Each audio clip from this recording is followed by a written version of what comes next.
Ini adalah alasan kenapa kamu harus baca buku ini dan kenapa orang-orang besar selalu untuk merekomendasikan kamu membaca buku ini. Mari kita ulik bab 1 dari buku ini, di mana berjudul Tak Seorang Pun Gila. Ketika kamu membaca bab 1 ini, kamu akan kurang menghakimi orang lain.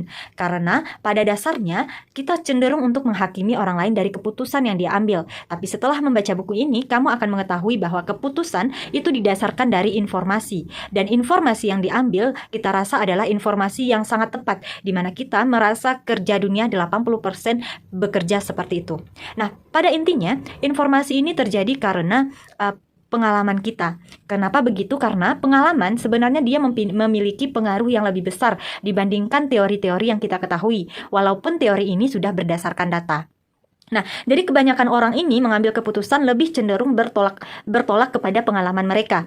Dan mereka sebenarnya hanya memiliki pengalaman 0,001% dari seluruh kejadian di dunia ini. Tetapi dengan pengalaman yang sedikit ini, kita ataupun orang-orang cenderung merasa bahwa cara kerja dunia 80% terjadi seperti itu. Makanya kita mengambil sebuah keputusan dengan latar belakang pengalaman yang kita miliki. Nah, kemudian kenapa sebuah keputusan itu bisa berbeda? Karena setiap orang itu memiliki pengalaman dan latar belakang berbeda. Ada yang hidup di masa inflasi dan ada yang hidup di masa tidak inflasi. Ada yang hidup di keluarga kaya ataupun ada yang hidup di keluarga miskin. Ada yang hidup di Amerika, ada yang hidup di Indonesia dan lain sebagainya. Semua perbedaan latar belakang ini akan mempengaruhi pengalaman mereka. Dan ketika pengalaman mereka, walaupun mereka sudah mengetahui teori, pengalaman akan justru lebih berpengaruh terhadap keputusan yang mereka ambil. Nah, kemudian dengan hal ini seharusnya kita tidak memiliki standar yang menyeluruh atas apa yang harus dilakukan dengan uang. Karena setiap orang memiliki pertimbangannya masing-masing dan itu tidak bisa dihakimi. Kita masuk ke keputusan.